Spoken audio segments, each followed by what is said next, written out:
السلام علیکم دوستو، میں ہوں محمد غلمان اور آپ دیکھ رہے ہیں گل کریشنز۔ نماز میں دل لگانے کا طریقہ۔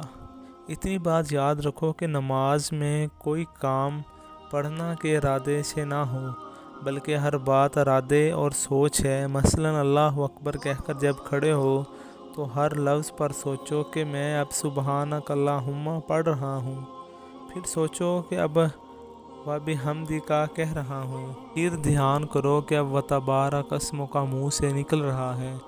اسی طرح ہر لفظ پر الگ الگ دھیان اور ارادہ کرو۔